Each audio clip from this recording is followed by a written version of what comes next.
So welcome to another Exploring Consciousness with the Earth Hub. And today we are going to talk about being of service. Being of service, the service of being. And I was just saying it's quite a big topic. And there's one thing, I looked up service. Because for me, what's coming up is that being of service is sort of changing. It's changing, isn't it? And, you know, we always associate service with helping others. And so I just thought, let me just have a quick look and see what the dictionary says about the word service. And that in itself is an interesting exploration. Anyway, so let's have a look.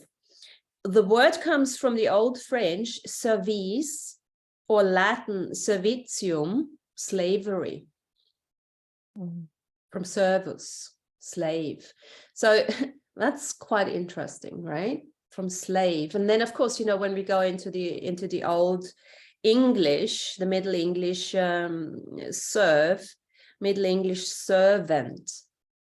And that's all being, remember the times, you know, when we had all these servants, or we used to be servants, suitable for slave or for the working class. So this is just, where this is coming from? This is service. And then, of course, there is this being associated with service. As we start saying, it's like being of service. But for some reason, we seem to always associate service with the doing rather than a being. And just from my perspective, where I'm coming from with, you know, having stopped pretty much most of my sessions and everything, there is a different level of service that is coming through, and it would be fun to actually look at that. And maybe what we do is, let's start off with the doing part and then see where that's going to lead us. So when we talk about being of service, how are we doing service? Or how have we been doing service in the past? Well, I mean, I think that Amy said it really well yesterday on the healing show, the Two Feathers Medicine Healing Show. Thanks for that, guys. Yeah. But she was talking about the martyr programming, right? That she was a recovering martyr. And I think we all have been that in some way, shape, or form, especially as women, right? Conditioned to be of service to others, right? As the role of the feminine. So I thought that was interesting. And one of the things that, you know, I was thinking about in relation to that healing show, but also today, is that, you know, when we're in service to someone, right, as a healer, and one of the things I didn't hear you guys talking about yesterday was it's really like the receiving.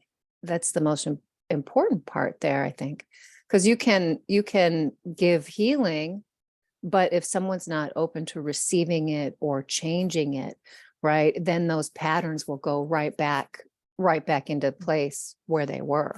You know, it's just like we were talking about the cells last week, right? When the cell is replicating from the faulty DNA code, that's what you get, right?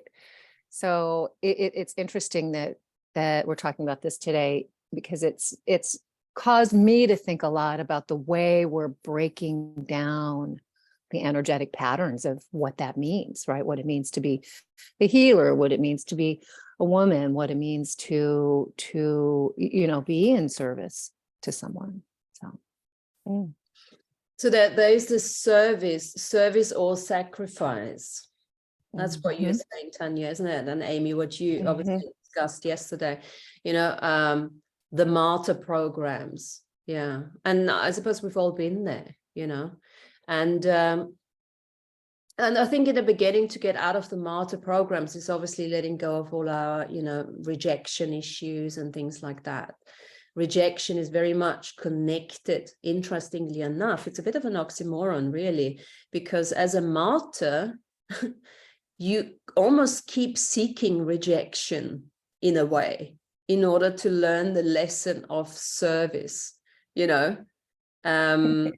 it's real. I mean, and I was just saying that to a friend actually yesterday. It's having been rejected by people has been the biggest gift in my life. To really look at service from a different perspective. And then I also realized that I've never considered myself being of service. And this is another thing, we all say, we all the martyrs and empaths, we all think we are of service. But that's actually a question we can look at. Is it really that we are so overly open, being of service to others, or is there something else that we haven't considered yet?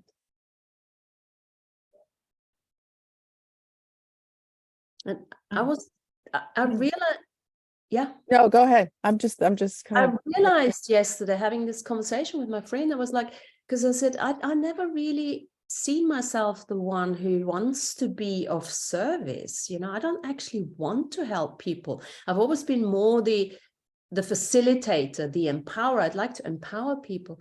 And I realized one thing, that just because we have a capacity of seeing a solution doesn't mean that we have to pass it on. And what if actually this being of service has actually not so much anything to do with that, other than you enjoying having a solution because you can just see it, isn't it? You guys, when somebody, talks about their problems, yes, because we are psychic and because we are empathic and intuitive and everything. And it's just like coming in, oh, I have 5 solutions for that. But is that really being of service, or is this just you being really good at pattern recognition? Well, and maybe it's shifting there, right? Maybe it was one particular perspective that's now opening up and widening to a different way, a different way of looking at life, right? And the way that we interact with people, and the way that we, help share solutions for new earth. So when do we become a slave to the service? The Yeah, vice. yeah. That was one of the first things that that jumped out to me in the word service, is vice. Like you're in a little clamshell, and you're less than what you can be. But one way I want to look at the question is just like breaking it into scale and size, and what service meant at different times in our life. So like when we were like service at 5, service at 10, service at 15, service at 25, service at 40. Like, what was the first thing of service we were? Like, was it the chores that we had to do? Was that our forced service? Like, and then as we get a little bit older, like, is it volunteering to help, monitor a classroom? Like you're looking over the younger kids, you're serving in that way. Or like, getting even older and you're a coach on a sports team. You're serving to be a helper in a sport. Like just looking at what it is through each stage of our life. Like is serving volunteering for a fundraiser? Is service volunteering at a hospital? It's those different layers and levels, and then how it transforms along the way. That. Like Yeah, I want to ask someone here, like, what was your 10-year-old version of service? Yeah, I was just going to answer that, because I would say it was service to my parents to make harmony in the house, like make them happy, do everything that they want me to do. So that's a service. That was a service I gave. And now I want to inception that a little bit. Okay. So what was the 10-year-old version of service that your parents wanted you to oh fuck, how do I say that? Like, how did your parents want you to see what service was at 10 years old? How do they want me to see service at 10? Yeah, like, Well, was it helping out the community kind of thing? oh, yeah, but we had a big family, so it was helping the family, set the table, do the dishes, like help clean the house, help, do that. That was their service. But I Big knew that family. service, of course I would do it because that would make mom happy, dad happy if I did that service. But then Now, how does it, yeah, go ahead. now, when we get older, one service breaks out of the family unit. What was service to, just for a question for someone else, what was service to the community at that time when you were 20 years old? And what did it mean to you? Well, I mean, going back to the earlier years, like the childhood years, right? We were in the Brownies and the Girl Scouts and, active in the church community. So we Selling would cookies. do, all kinds of things, like park cleanup, with the Brownies, right? We would do, collections and donations, right? Like food drives and serve at like community centers or like food kitchens. So there was that aspect of service like in my younger years. And then for me, as I, got older, like I spent a lot of years doing sales, right? So that was like my my 20s, right? Always being in service to a customer, right? Helping them find whatever it was they need, whatever I was selling at the time. Beautiful. Like your first one that you said, that was my view of service for the longest time. And then my next one happened around 18, 20 years old. And my service was to become the martyr. I was going to wave my stick around and fight upstream as much as possible, kick up as much dust as possible, and just cause as much chaos, turn everything into as much chaos as possible. That became my form of service until it became very exhausting. That was my 20-year-old version of service. Mhm. And what came, Tanya, what came after your, like service helper, like your job, helping people find their thing? What came after that one for you? Well, I mean, what is service in a relationship? Like, how do you, share chores, share duties, share cooking, right? How do you, I'm just looking up that meaning of service as Martina was. And one of the definitions that came up for me was it's a verb, right? To perform routine maintenance or repair work, have your car serviced regularly, or of a male animal to mate with a female animal. So a dog could service several other dogs in a day. So when you start like talking about relationships, it's like, what does that mean? Right. How to be of service, right, in an intimate or a sexual way, even, right, to your partner, and how is your partner of service to you, right? But I mean, now I don't see it like that at all. I see it as more just like a mutual beneficial relationship of love and intimacy and sharing. Right? It's not like, oh, I'm being of service to my husband. So, I look at things in a little bit of a different way. It's like, oh, we're sharing time. Naturally. I want to pose this one to Martina. So how do we serve someone or a group if we don't have the skills for what that group is looking for? I think for me, serving is an innate capacity that, I never actually identified service. I never actually gave it a particular thought, because for me, service is I was in service from a slave perspective. Yeah. Like Amy was saying, you know, helping at home, there was no choice. That I never considered that service. That was fucking slavery, you know, the way it was facilitated. And I think this is why, you know, all my life, I mean, from the very beginning, I wanted to be independent from that kind of service, which I never, you know, thought it was service. I wanted to be independent from that financially and emotionally. That was what drove me from the very beginning.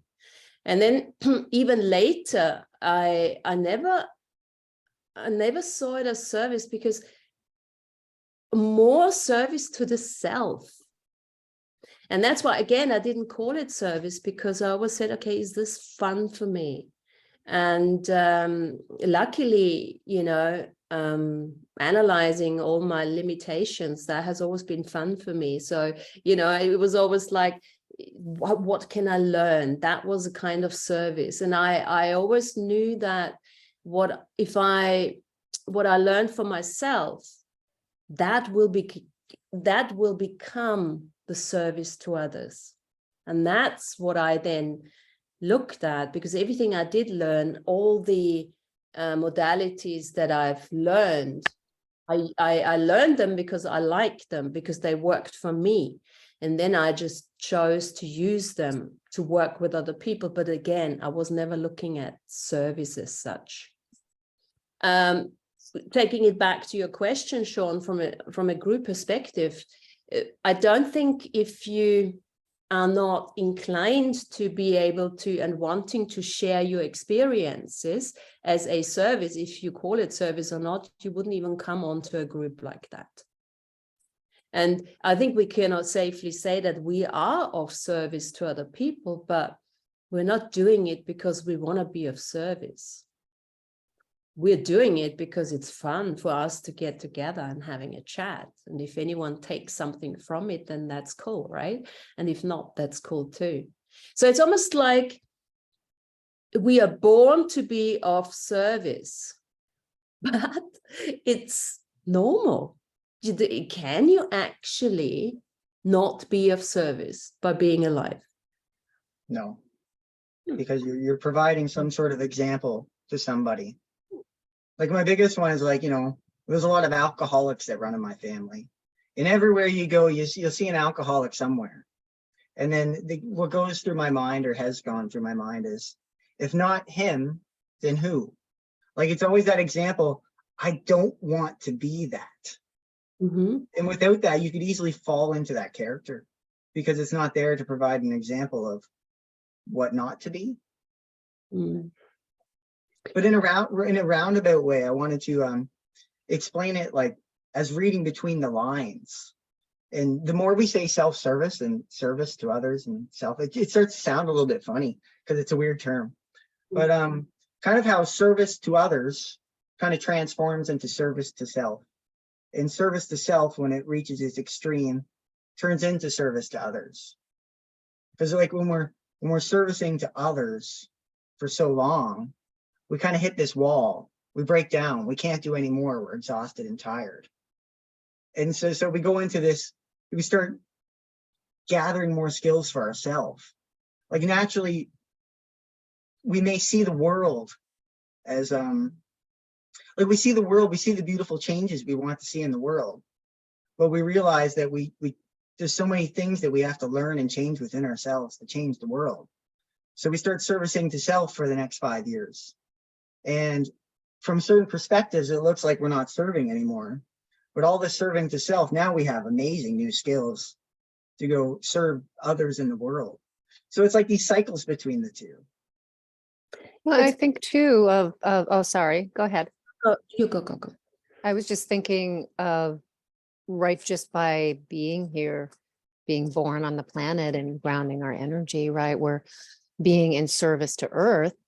But to me, it's more like a co-creation, just like, right, just like in this group, right? If people weren't resonating with the subject matter, they wouldn't be showing up here, right? If we weren't resonating with the frequencies that, you know, Martina is grounding and putting out, and all of us are, you know, co-creating with, then we wouldn't be here. Right. So it's like that collaborative co-creation now to me, instead of service per se. Yeah. And this is where, you know, being of service is turning into service of being. And that, of course, includes, like Tanya in the very beginning talked about, receiving. Because without receiving each other, without a point of view, even though we don't have to agree with each other's truths, because every truth is a bias in itself, but we can receive it and just, you know, acknowledge it and find it interesting or not, that kind of thing. So that's being, that becoming the being, and that then goes beyond the doing. We don't have to phone each other every day and say, oh, hey, how you doing, Schnuckly, and you're going to come on to the show or not, and la la la. No, it's easy. It's like once goes out, people come on. There is this beingness. Every single one is encouraged enough to do and come on and contribute. I also like- saw. oh, Go ahead, Can I Andrea. say something, Martina? Yeah, Can you hear yeah. me? Mhm, Sorry, yeah. guys, I don't have a mic set up, so I don't know if you can hear me very well. Yeah. I received the package this morning, and I expected something, but I didn't expect the abundance of gifts that I will be receiving there. And there's a beautiful poem in there. I want to tell you, I mean, I agree with what Martina is saying with the have her childhood was and everything, and that as you were talking, I identified with a little bit of everything that you were all speaking about, and I think I realized that up till now, I always like service others, you know, like being kind or help others or here, there, everywhere. But really, my dog, since I got my little dog, is driving me crazy. But you know, he's so clever. He's really showing me what Martina is talking about, that you don't have to service nobody. You just be. That's it. You don't have to even nothing. Just, and this dog is showing me this is how you be. And for the past few days, and there was a lot of, I mean, for the past few years, there was a lot of stuff in my life, but now I'm coming, I almost like I've joined you guys again. It has given me like a connection to life, back to life, literally like a blood, you know, blood. Like, for example, if you were in a coma and you just, you know, and just you wake up, like, as in from a coma, like a literally that's like a rebirth, or I don't know how to say that, but that's how it was. And before you guys last week, I did a shamanic drumming with someone, and it's almost like has given me a birth back to my body, to my being. But this is a very beautiful, you can find this online, but somebody sent me these things, and it says, where is it? Oh, sorry. This being human is a guest house. Every morning, a new arrival, a joy, a depression, a meanness, some monetary awareness comes as an unexpected visitor. Welcome and entertain them all, even if they are a crowd of sorrows, who violently sweep your house empty of its furniture. Still treat each guest honorably. He may be clearing you out for some new delight. The dark thoughts, the shame, the malice, meet them at the door, laughing, and invite them in. Be grateful for whoever comes, because each has been sent as a guide from beyond. Just like Martina said, for me personally, something happened anyway, past 2 weeks, something very, really, you know, bad. And all I did is I went outside, I looked up the sky, and I saw a falling star. And that's when I think I said Martina before that, the orbs, and it's like being of service is just be. So like I've read loads of stuff, and we all did. You all have a lot of knowledge, but I realized that being abundant and wealthy and is being at the joy. When you're joyous, your service beyond comprehension in you. The earth, the galaxy, the people who come, we can't see them, or sometimes you see them or don't, or whatever. When you're joyful within you, you have the Pono, means a perfect balance, then you create beyond comprehension, beyond billions. It's not even money, it's just, that's it. But of course, sometimes it's not easy. I know. It's shit. Sometimes. We all know that. So, but whenever you were speaking, I identified with each. When Sean was saying, how do you please the group? I used to be a waitress.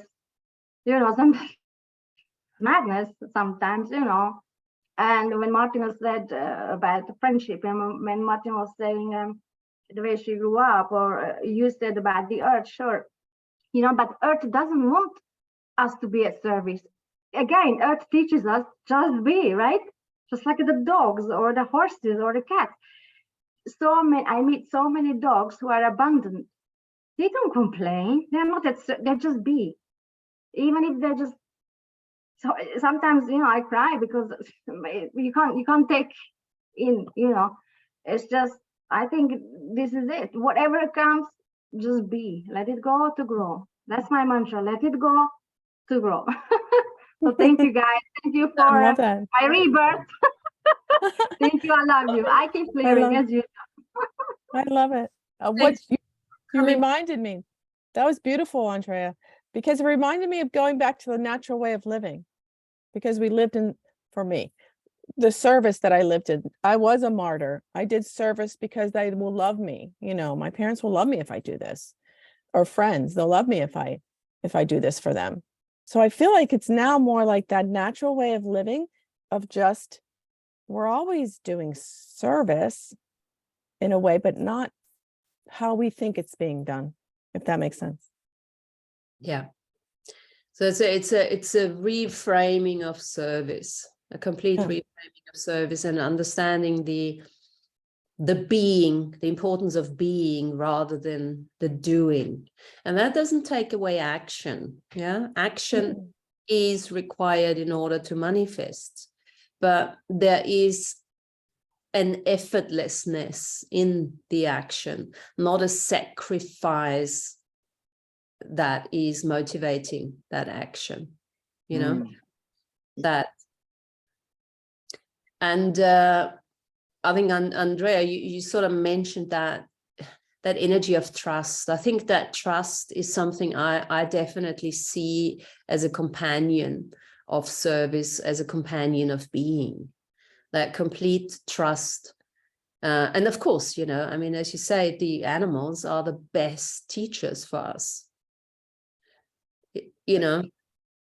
I like it. And then just the blue jay showed up for the first time this season when you were telling that story, Andrea. And so like understanding the inherent knowingness, the just being. I'm sorry, Sean, what is that, the blue?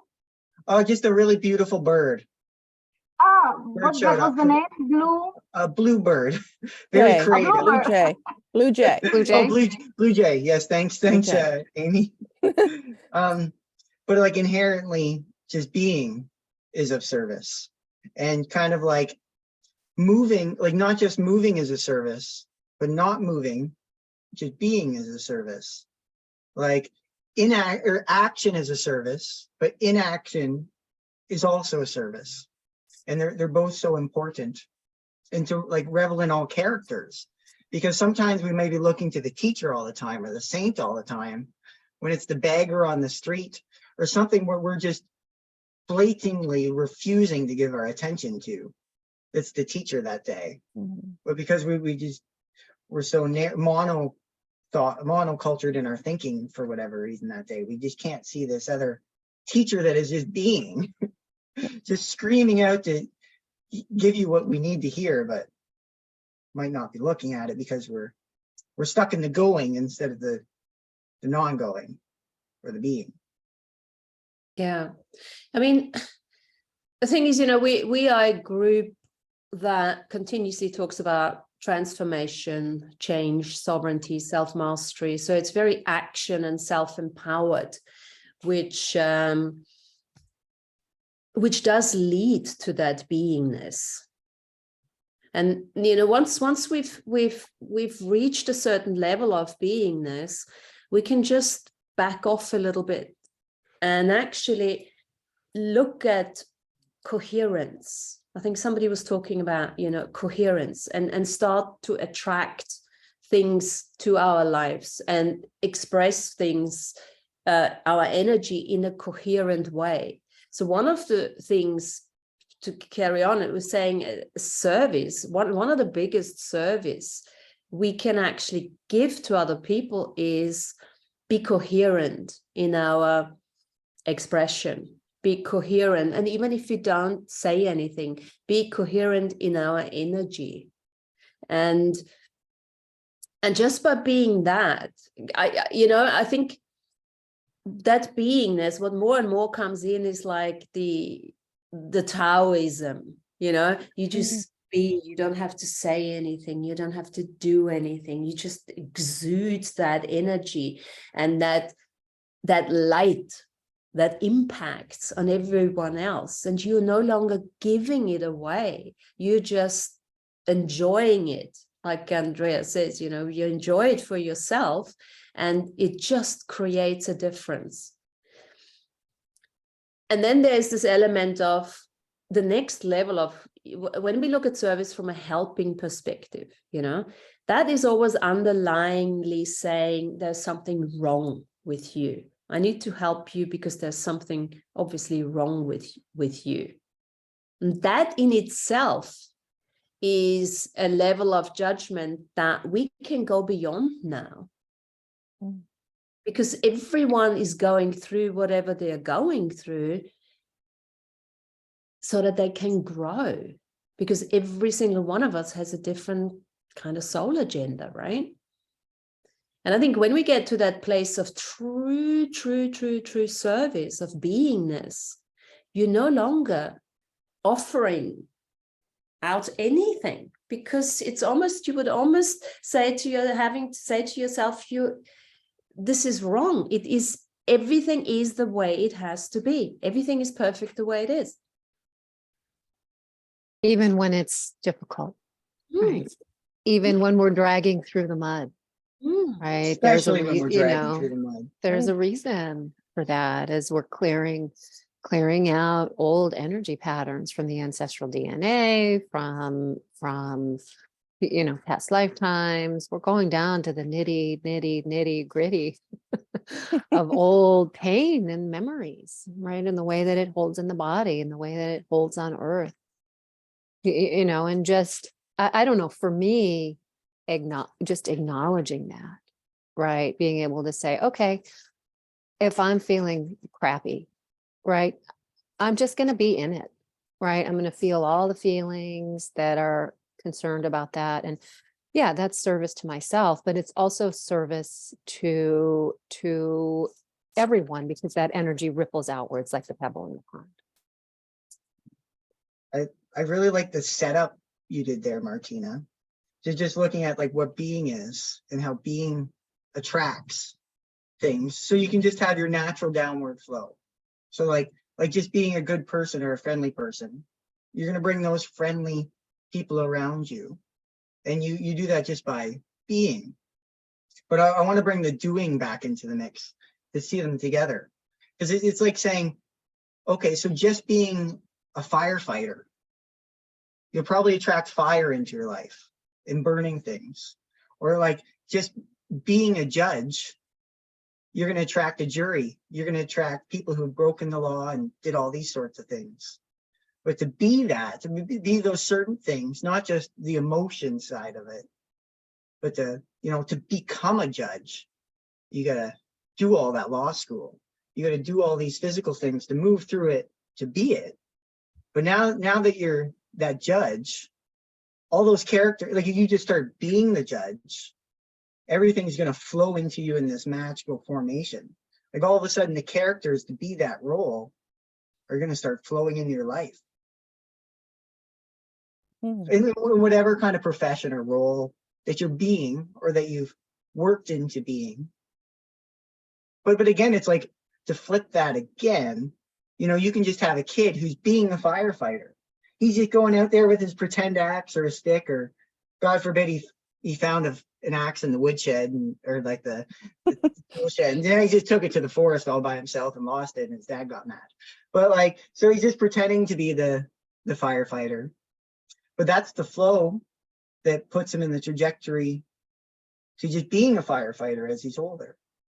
Are you saying that some people do gravitate toward that service as a job, as a work?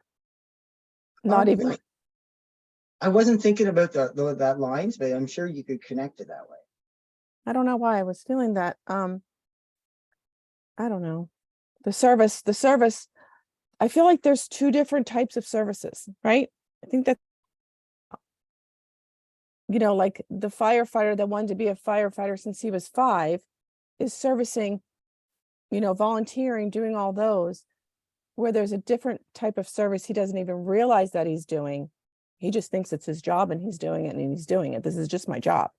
But he's really servicing the community and servicing a bigger, more profound service that he's doing. Does that make sense? Yeah, I can break that into two. Yeah. So service that is recognized by society and service that is valued or not valued by society. And there's certain things that are just valued more in society than not. Like certain jobs, police officer, not like, I don't know why I'm thinking none, but the firefighter, the judge, in certain society, yes, everyone praise your local nuns, which I don't even think I've ever seen a real nun before. I really don't think I have. But there's certain things that are just valued by society more than others. And certain actions, like being sick, you can actually judge it by Facebook posts and likes. Like being a cat is valued by society. Pictures of food, getting married, pictures of children, or being sick. These are all extremely valued by society for whatever reason they are. Like if you're sick, all of a sudden you'll get tons of attention when you didn't have attention just before. So just bringing that into what's valued and what's not valued by right. So how do we bring that down to self? The value. Why are those judged as valuable? And helping with the soup kitchen is not as valuable, or I don't know. I just feel like there's something in there that I can't feel it. I can't even express the words for it. I don't know. Amy, you're asking the question there. You're saying that why is a judge more valuable than working in a soup kitchen? Well, society has put that value to me and label everything. Right. Like you're better than the other thing. But in reality, true reality, there is no service that is more valuable than another service. Because the guy who comes to pick up the trash every week that you put out is just as valuable as that judge, right? Or that firefighter. Right. So I was thinking, how does this all work together? Like I see this big circle of people. I don't know. I see this diagram in my head where it's like a unity of some kind, a unity of working, like we're starting that working together, like no more of that judgment. Does that make sense? Like it's the wholeness of it's the wholeness of Great Spirit. Great Spirit is working in unity with its own self, and we are a part of that Great Spirit. We're like the consciousness of Great Spirit. And so every service that is performed is a part of Great Spirit. I mean, one of the questions that is Martina asked was, what does it look like? This is what it looks like. And it comes in the form of ideas.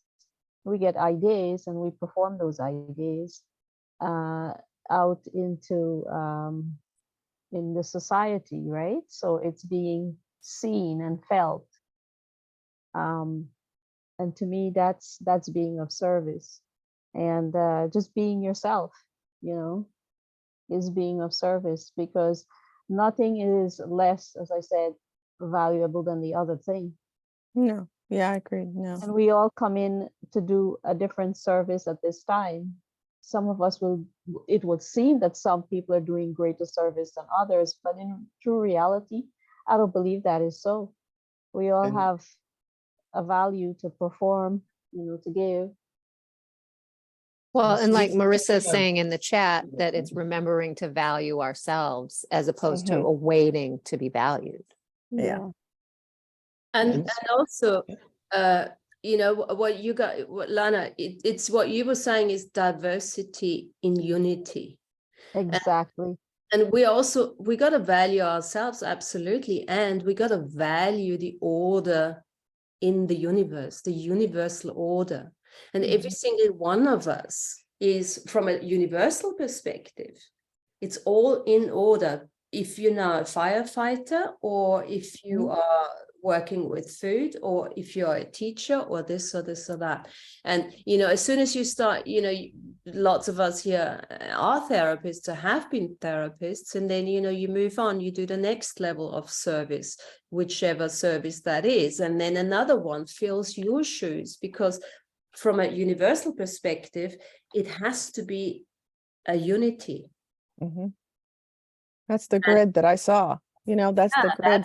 That's what you Yeah. said. It all Yeah. fits in, and everyone is completely different. And somebody who loves to be a firefighter probably doesn't want to do anything else for the rest of this life. And this is where, you know, as a helper of the old kind, you got to really be careful to offer your help, because it's coming from your perspective. Just because, you know, you are somebody who wants to move on and wants to become spiritual and wants to do that kind of work, that doesn't mean that other people want to do that, because they have their own place in this universal puzzle. And this is where helping can become nothing else than a pure judgment. Service can be a judgment. Think about a jigsaw puzzle, right? The jigsaw puzzle, they're 1,000 or 2,000 piece jigsaw puzzle. The outside will, the edges of the jigsaw puzzle will be lesser than all the rest of the pieces within the puzzle itself, right? So the outside edge would seem less valuable in society than the within pieces. So it's the same with certain types of job that different people would do. It would seem less valuable, but it's really not. If you don't have the edge of the puzzle, then you really can't put that puzzle together and make and see the whole picture, right? In the end. I want to put a purposeless value on it too. So just how many people like to put a rarity on it, but how many people are actually themselves? Like how many people are actually who they want to be and expressing their authenticness? And so that's actually rare. Like for a person to do that provides extreme inspiration. And then within the character, like it's almost an energetic thing that phases in and out. Because sometimes people can be their authentic selves one day and then not the other day, like when they're struggling through some sort of identity crisis. Like they've been that firefighter for 30 years, and then all of a sudden they don't want to be it anymore. So, but it's being that authentic self is so rare. It's something that this society needs more than ever. People actually loving what they do in every aspect of the doing of it. And it really, especially when we go through the chaos to the harmony, the chaos to harmony, and we change professions, or we change our hardened version of ourselves. That's where we can go through the, you know, not authentic, and it's confusing because we're switching roles, and like it's harder to be that authentic self during the change, or you know, it's harder to represent that during a physical change. We can't seem to be our authentic self on a regular basis like we would like to, because the system is always bracing back against us to make sure we're not our authentic self.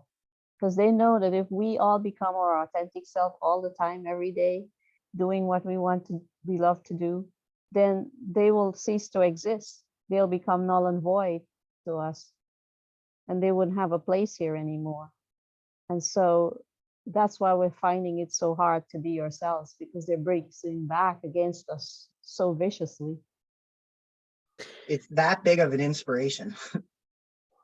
So yes, and also there's another level where the energy of control comes into this one, where whenever we're trying to control anything, we set ourselves up for getting out of being, getting out of service. You cannot be of service when you're trying to control a person, a situation, and of course yourself. With all this authenticity, you can't be authentic and at the same time trying to control your authenticity. It's like there's a spontaneity in being, there's a trust in being, and there's a lack of control in being and of service, because especially in an energy that we find ourselves in now, where everything changes. You know, we've all been, you know, like there's a continuous out creation. There's a continuous letting go of identification. That's like, oh God, my reputation. I used to be this. Now I'm no longer that. What am I? I'm nothing. I've got nothing to say anymore. What will other people think? Well, we can't control that. And it doesn't really matter what other people think anyway. You know, and again, go back to rejection. If they start rejecting you, biggest gift ever. You're going down you're barking on the wrong tree. If you wanting to be, what's the opposite of rejection? Recognized, recognition. If there's a need, a controlled need to be recognized by anyone, how many likes do I have? How many people do we have on this show? What do people say about me? Then you're already going out of service. You're going the wrong way. This is not where this world is going. And anyone who understands what's going on in this world and still has the job that they've had even 10 years ago, then they can think, oh, well, there's obviously something is not entirely right. Am I still trying to control something? And I'm not saying you have to change jobs all the time, but there will be a change in how you facilitate things. Your clientele will change, because, you know, it's disconcerting. I mean, how do we feel in a place where everything changes all the time? How do we feel about this? What is the service to self? And depends on your role. But I wanted to complicate that a little bit too, because just like, and if your job is to control, like let's say you're a police officer, or let's say you're a security guard, or let's say, just for the sake of saying the word, you are a quality control, that is your job. And so that's where you can kind of let the chips down, like you said, and just be. Because now you're just being the job of control. So in some say, like what Lana said, you're part of that jigsaw puzzle. You are very, very controlling, but now you can just be that controlling, because that's part of your job today. And be like, have no attachment to it or whatever, because you can just let that happen, because that's your job. Your job is to control at that moment in time. And it's this weird quasi where like controlling is also letting it go, because you can just go with the flow of what you're supposed to be doing in that part at that time. You But I can think be there's of a sneaky- control.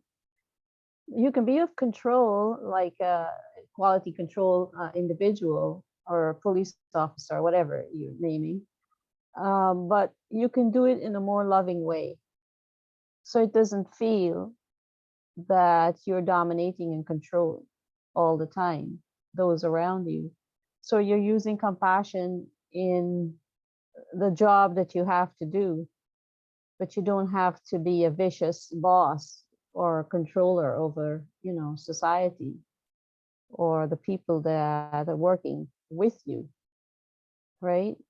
They're not working under you. You're working together to make something happen for the company you're working for. And so people need to remember that, you know, and not to be the controlling freak that many people can be, and then only a few are being good bosses, you know, and realizing that, okay, so we're working together to be productive, to make something happen, to complete the job, you know, at hand. There's definitely something to be looked at. I mean, look, I mean, control is not control.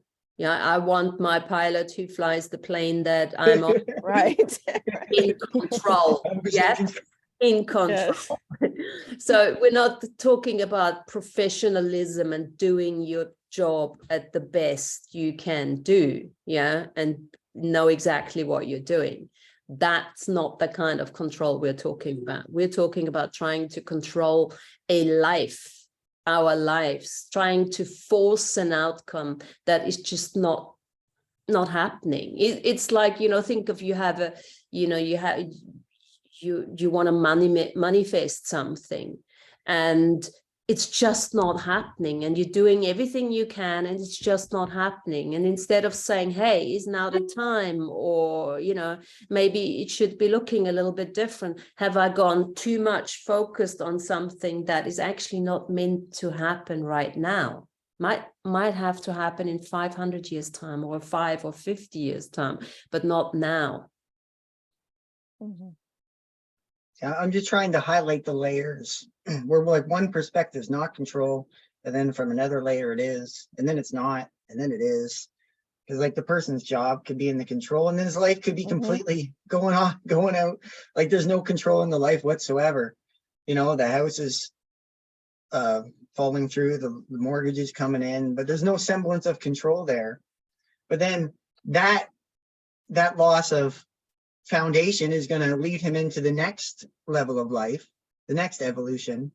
So everything is constantly going from that controlled state to the uncontrolled state. And, you know, we can be in it, or we can fight again. We can do both in each state. Like that's kind of like the free will that we have to like move in each direction, in each state, all the time, between the harmony and the chaos, the harmony and the chaos. And they each do different things, but they're all kind of fun. Well, this is where choice comes in, isn't it? I mean, this is why we have the tool of choice, because we make a choice and we choose it again. And if it doesn't work out, well, we choose something else. And, you know, it's like Amy was saying, the grid. I mean, the web is so, is not just, it's not linearity as we know. You know, it's like we're building this huge web, you know, agenda, non-agenda, you know, everything together. So I have something that came to mind. I don't know which one was talking, but I saw the sign out of, I think Martina, out of service. How many times have we seen this? How many times have we needed to go to the bathroom and the women's restroom says out of service or something? Like, what do we do? So now we're out of service. Now what? Go to the men's. Go to the men's. I've done that before. I've done that. Yeah. I was thinking pee in your pants. It's like out of service. Now we're out of sacrifice. She's going straight to sacrifice. Lana, sacrifice. That reminds me of a story. Just like where I grew up, there was a drive-in theater really nearby. And like between the movies, everyone would go to the washroom or try to. And the women's line was like 10 times longer than the men's line. Always. And I think I saw more women growing up as a kid enter that bathroom than any other bathroom that I've ever been to. But it's like all the feels. Think of all the disappointments. Like, oh gosh, like I don't know if we leave our service, is there disappointment? Like what feelings come up? You know, I really like that. That's such a good example, actually. How we associate to service as a significance, right? Can't be without service. Yeah, there's kind of like that disillusionment when it ends. And sometimes it can last a really long time. And sometimes it can end in a flash. Because after it's like, everything's okay. Because like usually it happens when we stressed ourselves. We try to do things to the extreme or the best. And then eventually we tire out. And then we either be really sad about it or we're like, oh, everything's still okay, depending on the context. It's like, yeah, I just lifted more weight than I've ever lifted in my entire life. Of course, I can't do it anymore. Like, should I be sad about it that I couldn't lift it? Or should I be really happy that I tried? It's like, this is so many. But then either multi-layered the positive or negative. Yeah, it's almost like being neutral more than positive or negative. I don't know. It's like I should have been able to It's- lift that, or holy fuck, I'm getting close to lifting that. Like it's a record, a personal. Sean, if you're saying that now, what are you gonna do when you're 60? Well, that's just one example, Lana. I'm gonna keep lifting. I'm gonna be the biggest. Well, no, never mind. It's bad jokes. I was thinking of like the roided out grandpa who's just freakishly looking. But But then again, you're always gonna be 25. that's right, Lana. No. You don't have no But- problem. That's a label, Len. But you Yeah. know what? It's like It's an anything, identity like, now. you're trying to like serve all, trying to volunteer all the time, or you're trying to cook dinner all the time, or you're trying to outdo yourself on meals all the time.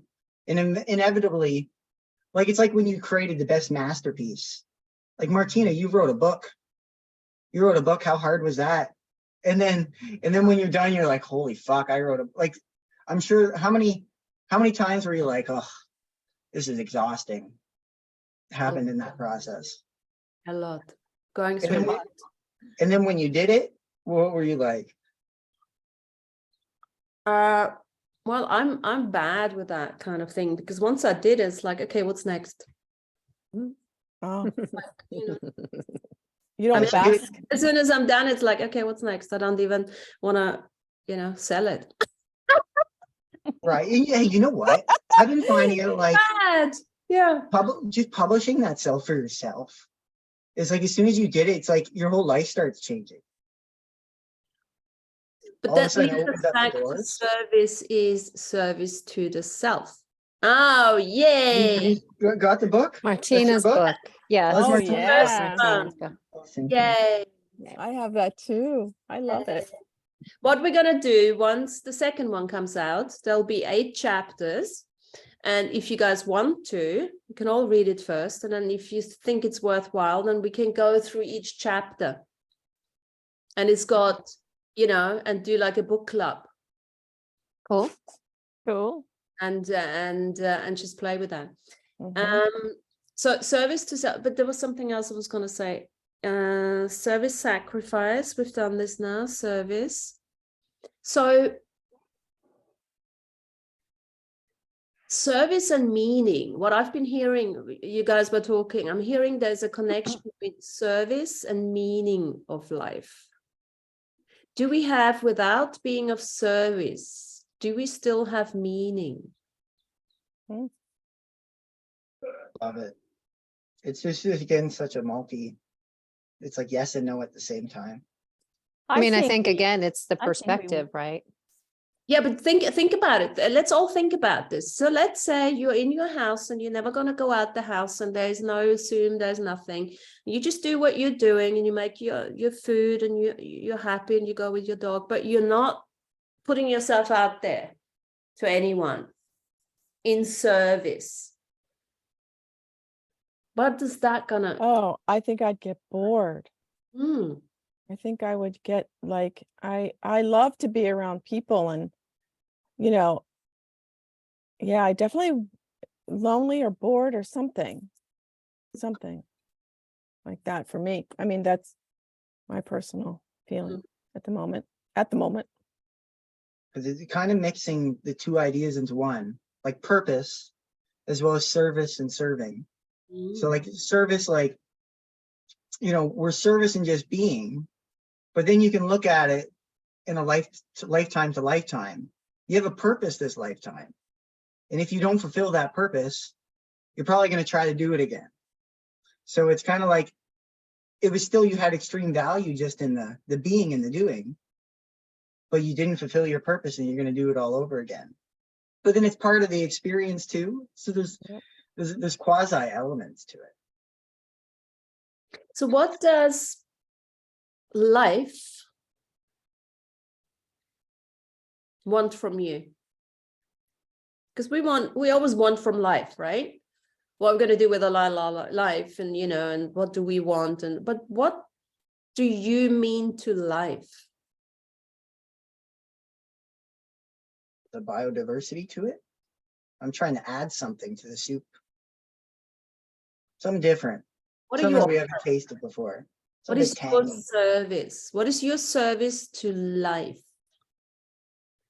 I'd like to go back to that word authenticity for a second, because being the more, I think, authentic we are with ourselves, the more we hold a spatial energy for other people to do that, right? Like Sean was saying, that's an inspirational thing.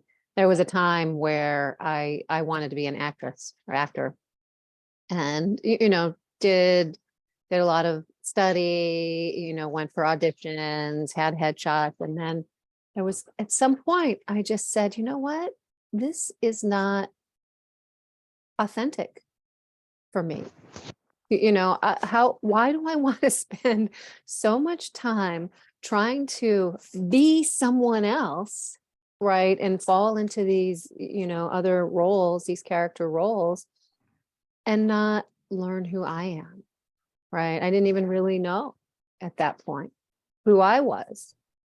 And so the discoveries that I started making once I let go of that as a career, as an ambition, then things started to kind of fall into place more for me. I met people who were more interesting. I met,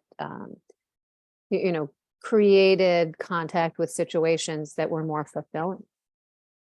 So, once I made that decision, to my own authenticity, things started to fall into place more. It's such a big one, because that's not giving up. And like for a while, it can feel like we've given up, but then all of a sudden we're just moving on the path of the less resistance, and it brings in the more opportunity than we ever thought. And Sean, this is a cool one, because give up what? The dreams, the shape, the form, the square peg to the round hole that we were trying to force in, or like mid squeeze the diamond, or mid squeeze the star shape turned into the circle. Like it's like happened right in motion. So it's like, I got me kind of thing. Well, and that's part of letting go, right, of old ideas and that you have about yourself, right? Exactly. It's like you can hold on to these things, like the dreams from childhood, someone told you that you'd be really good at doing X, Y, or Z. And so you held that as like an ambition in your mind, but it wasn't even yours, right? It wasn't even yours. So what are we holding on to that isn't even ours, right? Old judgments, old ideas about what it means to live, about what it means to be, judgmental or be in a group. I realized that, was in conversation with someone and said something, and I thought, you know what, that's an old line. That's something from my past. It's almost like cliche, right? We have cliches in our own lives, right?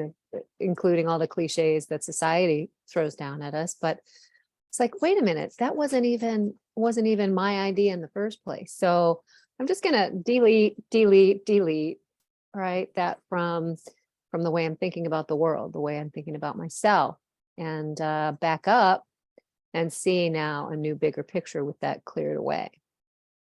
And can I add to that? I like what Martina said, that so Sean was saying, what do we give up? And then Tanya was saying the things that, imagine, we are perfect, we are beautiful, we are zero, we are nothing. That's how we were born. When we have nothing, we have everything.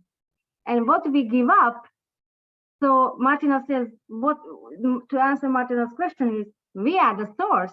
So imagine, we are this beautiful being and we give it up for anger, for hate, for worry, for stress, for blah, blah, blah, blah, blah, blah, blah, blah.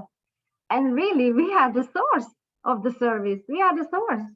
When we are in zero, everything is zero, everything. We don't even have to think. We don't even have to, feel nothing. It just happens. You don't have to look for people. You don't have to look for activity. It will just appear in your life. Money as well, everything. Is it easy? Of course. Not all the time, there we have some challenging times, of course, all of us, But like Martin was asking, and what came to me is we are the source, really. We are the source, and we give it up. We are the gold, and we give up this gold for what? We control of it. We control all this. We are the one who can let it go or not. Really. Oh, well, I mean, when you're a child, though, you don't know. You don't know. I don't know anything. The more I live, the more I realize I don't know nothing, absolutely zero. It's best place to be. Yeah, I mean, Andrea, I agree with what you're saying there, very much. I like what you said, and thinking along those lines is where we are actually getting back to, because now we're trying to understand that much of it that's around us is illusion, and we're trying to give up all those illusions and coming back to our source self, which we always were, is, and ever will be. So I like what you just said. Thanks for sharing that. I wanted to go back to Tanya's comment about the identities, Tanya, and how you said, when you grow up, people see you as this, and then you try to break away from that. But it's funny because I've been actually writing about projections that weren't even mine growing up. And I've been discovering they've just been coming into my view now of that's not even mine. So, but what I also discovered was that I can't label people either as their old identities, which I've done, like even with my relationship with my husband, like I will say something that I know that is an old identity of his, and he knows it. It's so funny because he'll be like, I don't do that anymore, but it just automatically just comes, out. And that's like that control you were talking about. We do need that control of that, at least for me. I need to be able to if people are putting it on me, then I can't put it on others either. Isn't there like an equal exchange with that? For me, I've been discovering this week, actually. So, yeah. And you know what? It takes a lot of courage of out-creating yourself, because as you out-create yourself, you don't know how it impacts on to your relationships, right? Mm-hmm. And it's like, you're going to be willing to lose people. Mm-hmm. You got to really be, but also you got to be willing to lose the old identity of other people. And then it's that trusting again, knowing that we're all going to out-create.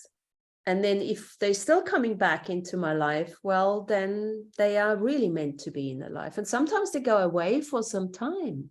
Mm-hmm. And all of a sudden they come back in because they needed their own space in order to out-create and let go of identity and judgments and, do their healing journey. And it's quite interesting. And it's quite confronting when you go and meet somebody and you haven't seen them for some time, and all of a sudden it's like you're meeting them the first time again, right? Got to be really present.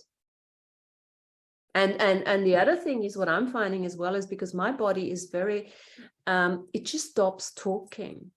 If there is no resonance, I can't get the words out. And it's kind of like, oh, this is embarrassing. I can't say anything. It's like, so I can't speak English anymore, that kind of thing, And how do you compensate with that? I can't either when it comes to that. Yeah, it's like, oh, have I lost my social skills? Yeah. Yeah, it's disconcerting at times. Like, oh shit, another one bites the dust. Ooh. I was talking with one of my clients, a new client whose husband had passed away, and she was talking about that identity, right? And the way that people were seeing her. And a lot of her friends were falling off, right? The couple friends, but she wasn't a couple anymore, right? And so allowing herself to see, to see that face, as something new, the new phase, right? And allowing for that too. And then sometimes if you bring up that old face, oh, they'll get mad at you. They'll be so angry because they'll be in turn and be like, I'm trying to change. And you just see me as this old thing. And it's like, oh, they get so mad if you bring up something from the past. And sometimes you just do it just being friendly by, looking at their new and their old simultaneously, but they don't want the old and the new simultaneously. They just want the new. And it's like, okay, I understand. And I do this, yeah. And then you get the ones that just want the old. And that's even more difficult, because it's probably those that they have been of service to you. But like, think of parents. Yes, they're all messed up and everything, but they've all contributed to us as well. And now you go there and you meet them again as the new you, and they don't know the new you. It's a bit like, they have to familiarize themselves. But then what we often do is we jump back in the box in order to maintain the familiarity with them. And that's really tricky. We can do that. Sometimes it's just a choice to do that because it's just easier, but don't stay in the box. Know that you are this shapeshifter and you can continuously change. You can be the daughter that they want you to be, but then you also know that, so you got to play with this observer, entangled observer and sacred neutral observer a lot, because that can be, especially the ones that have been holding you, that have been really contributing to you. But then all of a sudden you outcreated yourself so quickly and so fast that they don't know anymore. But still, they're still there. So there's a reason why they're still there. That we mustn't go into judgment of that either, because you wouldn't still see them or meet them. So they know they can catch up. And there's With compassion. Remember guys, that we are aware from the unseen, right? So we can be, as Mata says, be in service of the unseen in a way of interaction or connection, or showing them or teaching them whatever about the jaybird or bluebird or whatever they don't know. But remember that on Earth, where we live right now, there are people who have cultural beliefs, really cultural beliefs, like this is always is being and is always has to be put in the right, not to the left. For them, that's being of a service, or the government, that they say, okay, this is the problem, this is the solution. So they try to feed you. They are a service. They try to say, we help you. We are at service. But with with what happened in the past few years, some people awaken. No, I want to be of service for me, and it's very hard to break from that global narrative, if you will. Even for us, right? We are aware of it. We are aware of it, what's going on, but some people are not aware of it, and for them to break off, it's unthinkable. Yeah. So they just do this is what we've done for 20 years or for 10 years or whatever many years, and that it has to be that way. But we know this is all changing across the world. Of course, I meet people here who are aware of this, but not many, but that how can we be a service of the unseen to come and integrate themselves? Not everybody can even comprehend what that is. I kind of, when Martina was talking and you, Andrea, it was like, what came to me was compassionate service.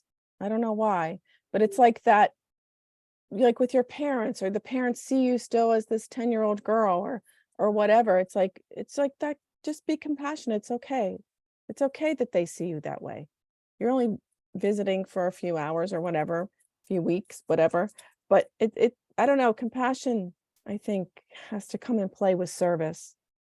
Good word, good energy. Absolutely, Yeah. compassion. Yeah. I want to add to Let's what eat you the said pie there, Amy, together. to compassion, because I mentioned compassion before when we were talking about service and people you're working and you're like the boss. But compassion, being of service is of being of a few words, right? So if you're in a situation where like your family members or something like that, you have kind of outgrown them and they're falling back to the same old ways all the time, you just be yourself, be a few words, don't confront them, because that's where they're at the moment. Whereas you have grown out from that space into a different space of your beingness. And so not to have compassion for them, yes, and don't confront and be a few words. Well, Listening. and maybe when someone is viewing you as that old you, there's still healing that needs to occur around it. So having the compassion allows you to, maybe look inward and review, right? Oh, what was going on when I was 10? Right? Why do my parents see me that way? Why do they want to hold that me in place?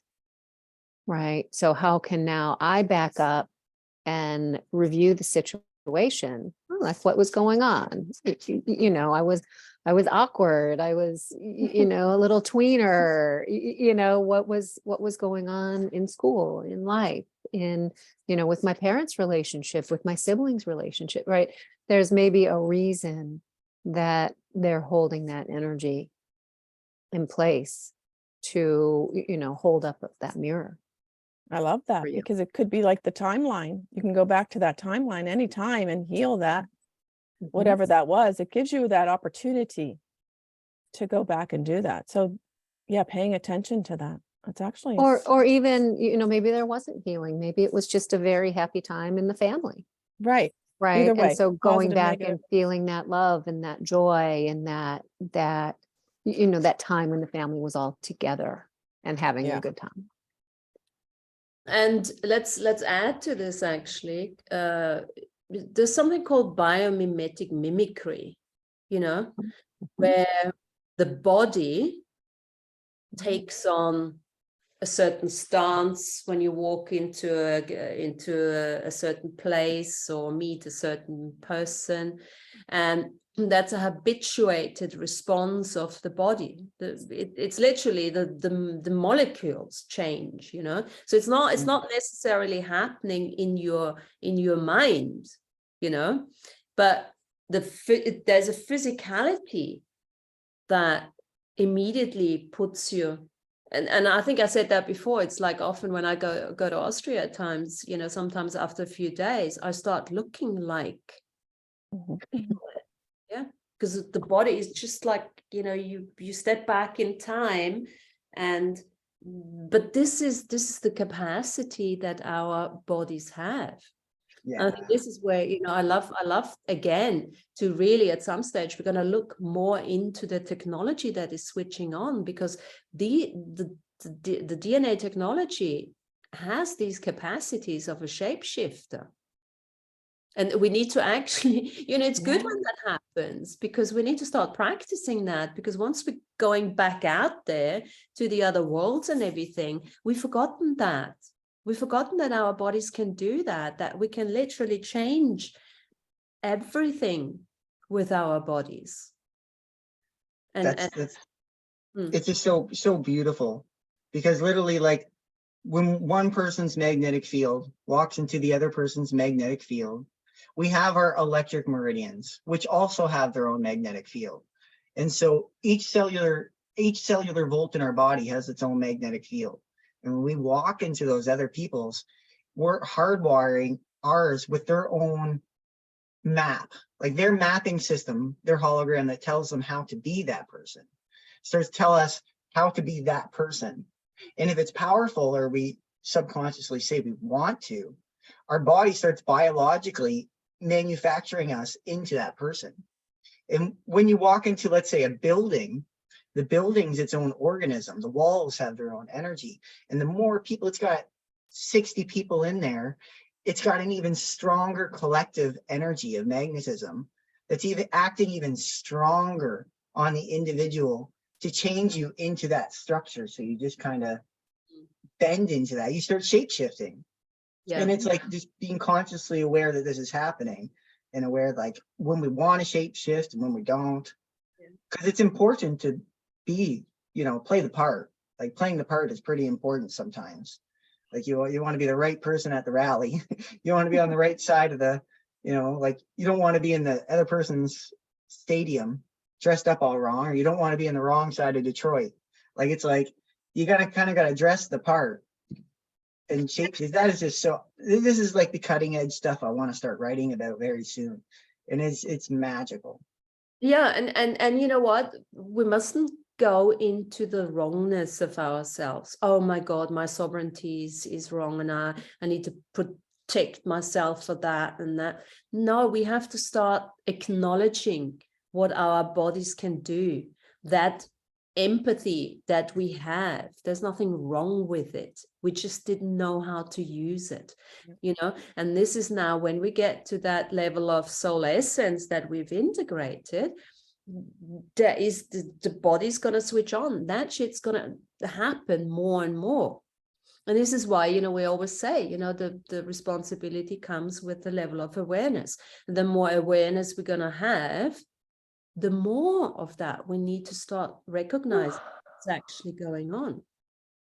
It's beautiful. And seeing that like each interaction provides an opportunity, because you can literally take the strengths and weaknesses, or what your perception of strengths and weaknesses from each person. Like you can enter the room with the grandma and feel her infinite passion for all those grandchildren and the community and all those memories. Or you could take the arthritis, like it depends. You can actually directly absorb that into the body. And it becomes like our own filtration process of give and take of what we want to accept, what we don't want to accept, what will alter, which, like, do we want to grow into this? Do we not want to grow into this? There's like choices that we have to make, either consciously or subconsciously programmed within each interaction. Well, and I think of too, talking with someone, sitting with a client or anyone, right? And then the client, crosses their arms or crosses the legs, or, and I find myself, oftentimes making the same motions, right? Or holding my hands the same way. And to bring yourself into that compassionate, energetic resonance, right? It's not that I'm becoming that person, but I'm holding space in a deeper way to help them feel more open and more comfortable, and holding that compassionate space. Well, that's rapport building. That's how you build rapport. And some people, most of us, do it naturally. I often, just like you say, you just sit like this. You don't even know. They don't know that you're doing it. And it just creates that resonance. You're starting to breathe. When you are healers, when we often start breathing the rhythm, we're matching the rhythm of that. And this is what, when I did my NLP, I can't remember now, but 7% is words, the rest is the way we talk, and there's something else.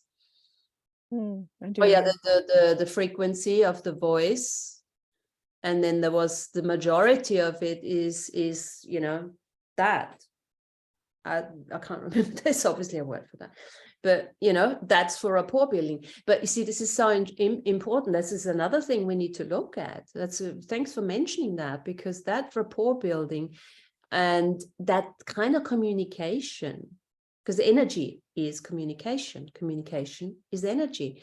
And we said early on, we're going beyond the 5 senses. We're going beyond the 6 senses, because we're going to go, like we were talking about this before, we're going to go and matching our organs.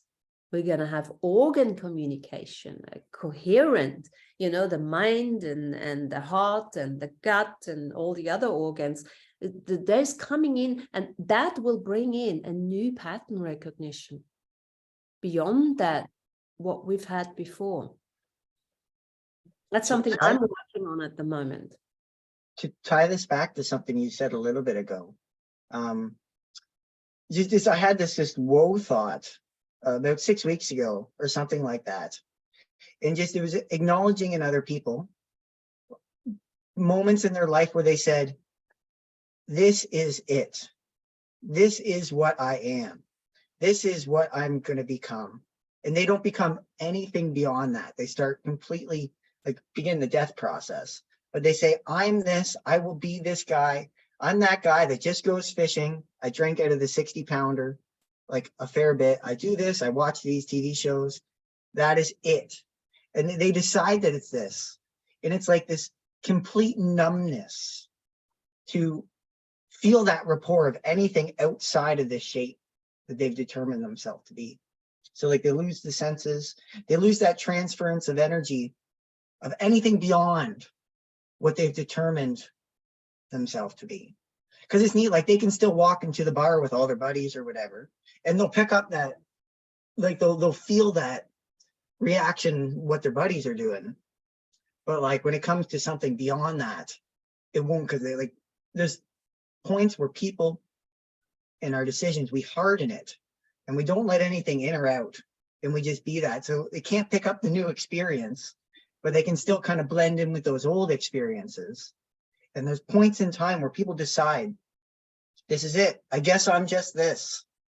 This is all I'm ever going to be. I'm just going to be a father, then the kids die, and then it's all mayhem. But I'm just going to be this. I'm that guy, and the ego is defined. John, I'm picturing this guy who drinks beer and go fishing.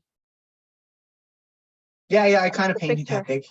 I was kind of using one of those as my actual image, but because we're just in a small town Ontario. That's kind of like a dime a dozen. But that guy is happy. He's happy sometimes. What he's doing, But sometimes he drink beer and go fishing, and that makes him happy, and that's his service. I guess he's feeling that that's the way he ought to be, and he's not bothering anybody. He's servicing himself, and that's okay too. Yeah, and I just want to add, like, half the time the people are just trying to emulate that happy person. That's their life, and then the half of them, they become disgruntled because they really wanted more, and the other half are just doing, and they're very, very happy with it. So it's like this conundrum, because so often, like, a person's internal soul or their mind's like, I want more, but they just don't go out to find that more, and so they try to impersonate or emulate that happy person, and then it's too small for what they're trying to do, and it just fucking rips them apart, rips them a new asshole. Really, and it causes all sorts of destructive behaviors. That's why you have to be yourself. There is the happy person. Yeah, that's why you have to be yourself. Yeah, because you go to anyone from a small town or a small community, you see that cookie cutter life where that person's so happy as fuck. And like sometimes you're like, I wouldn't be mind doing that. And then you realize, I just can't do that. I can't. It's just I'm not cut out for that simplicity. Well, and how much of that is also the projection of other people about what they, the person thinks is supposed to make them happy. Like, and that's it. Like with the biodiversity, there's got to be one person that's doing it happy. But then when like more people start doing it, then eventually there's going to be people who aren't happy. But there's got to be one person doing it that's happy. They're the example of it. There's a lot of people who work for years and years and years and then retire, and they lose the joie de vivre. right? They lose that joy of life. They lose that purpose. And it's interesting. There's a very high statistic of people who die like very soon after they retire. I mean, working their 30-year job or whatever. So no two jigsaw puzzle pieces the same, right? You can't take to another piece and put it in and it will fit. It will never fit. So if the guy who is out fishing and drinking beer and is happy as heck, another person wouldn't find that as satisfying for themselves, because each person is his own unique piece of the puzzle, right? Yeah, and What a great teacher that contrast again is, he becomes then the teacher to those that do not want to live like that. Because it's like contrast control, right? Contrast, seeing that. So think these people are teachers, just like we are teachers. I love that. Yep. So Question I was, go ahead, Martina. I was just going to say, I would then ask myself the question, if I keep encountering people like that on a continuous loop, why am I still here? What's going on here? Mhm. Is there a reflection that I haven't embraced yet? What are they showing me about me that I'm either judging or I haven't embraced yet, It's reminded me of it's cool. Usually I have a hard time remembering books, but like Siddhartha, if anyone's read that before, but just it's the ferry keeper or like the boat keeper, and you got the jolly old fucker who's just like, he's the boat keeper who just runs the ferries, and like there's obviously one of them. There's one of them sometime, and he's doing it fine, but like you can't just force that job upon yourself. Like so many people just can't do it. That simplistic guru lifestyle almost, even if it's like, just when I say guru, I just mean like happy, content at whatever they're doing, kind of thing. I also wanted to add into that, becoming aware, because this happened to me. I thought, oh, this is who I am. This is what I am. And I realized that it was like, sometimes you get set in autopilot and you just keep going and going and going until it's like, what is this? What is this feeling that, and then you make that choice. Do I want to stay here or do I want to expand? That's kind of where my choice point was. I don't know how I became aware of it. I met someone and she gave me a name of a guy and I went to see him. And then it was like, this is it. This is where I need to go now. But I was on autopilot for a long time.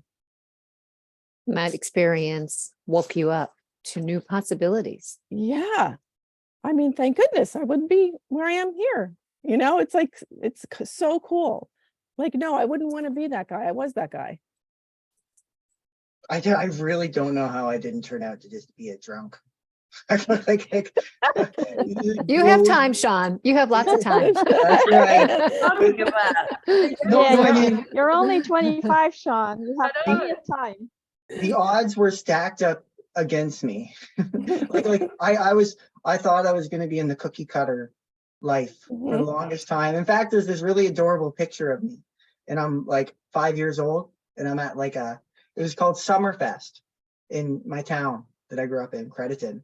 And then so there was a bike decorating contest, and I have my little bicycle, and it's got all these little tassels on it and ribbons and stuff. And there's a piece of cardboard on it, or Bristol board, I don't know, but it said Crediton for life, like my town. And I won. The people from the town thought that was the best decorated bike.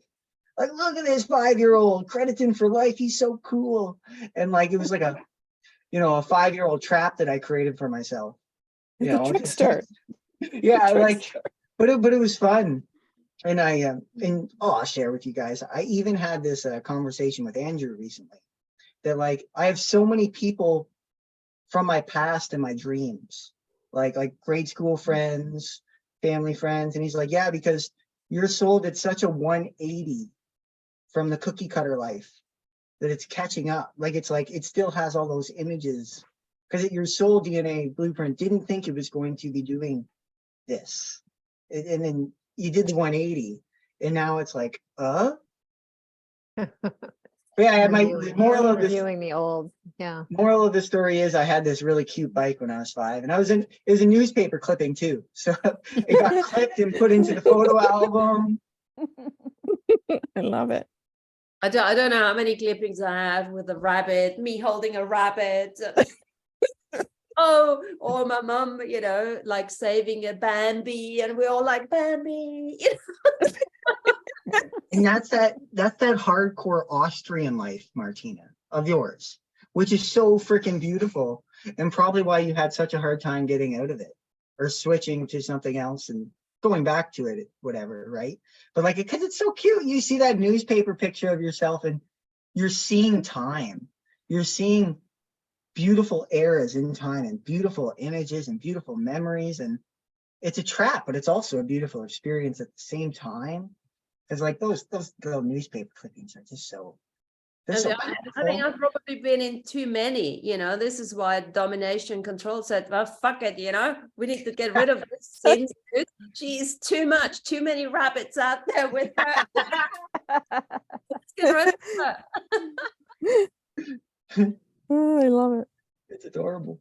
But I what is was, interesting who said that the people who retire, yeah, that was me. volunteer time, Yeah. you know, where I am at the moment, sometimes people say, oh, people come here to die, you know, to old people, you know, and of course it's not true, but for me, it's every day I identify or I am aware of, wow, if somebody just opened this business, there would be so well, you know, there would be so much of a service to this where I am, or that service, there would be so much of, you know, that there's so many businesses has a potential to open here, from printers to many services.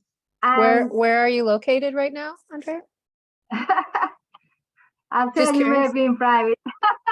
All right. Anyway, but there's so many that we have from every like there are Americans come here from every country, Europe, America, Canada, everywhere, all over the world, you know. They call it, I'm not in Hawaii, but they call it a Hawaii here.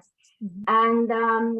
And because I'm doing something, I'm like, oh, it's like, to get from one to another, you really have to, like, nobody knows really, but there's so many people who could be doing this job or could be opening this business.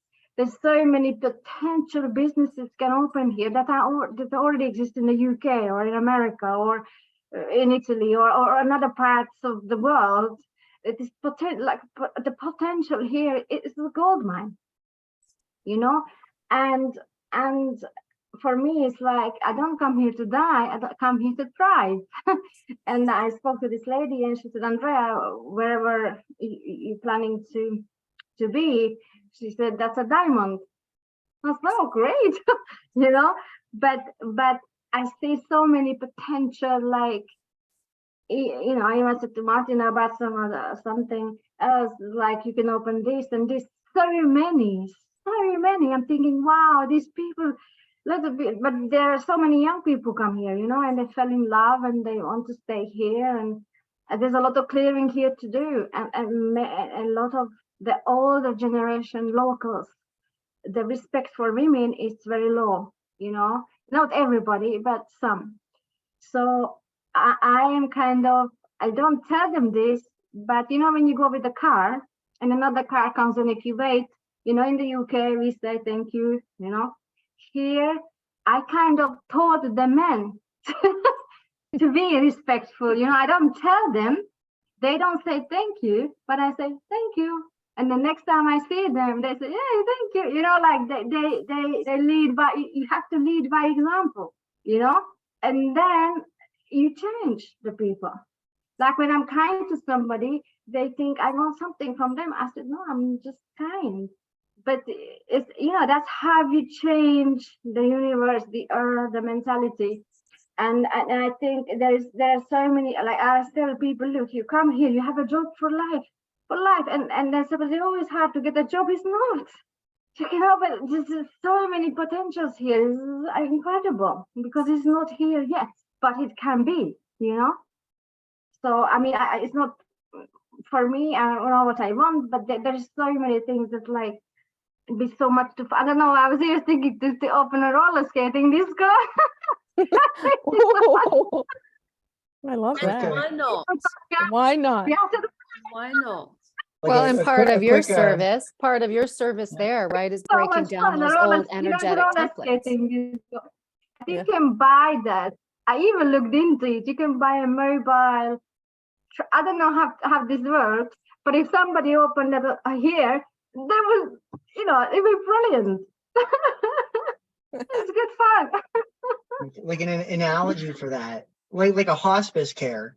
People are actually going there to die, but people are also volunteering there to bring life and new life force into the whole situation. But bring it into like the context of this conversation. There's that collective energy in the air. So like sometimes it's hard to go against that collective energy. Like with like if it is a vacation spot, there's so much collective vacation posturing in the air that it's hard to just start up a business while everyone's just relaxing. But there's also that opportunity because there's so much of that people to provide that experience for. No, but now this is the first country in the world, or in, I don't know whether it's Europe or in the world, I can't say, that it has become a, so let's say if you work remotely, like a nomad, they have a nomad village.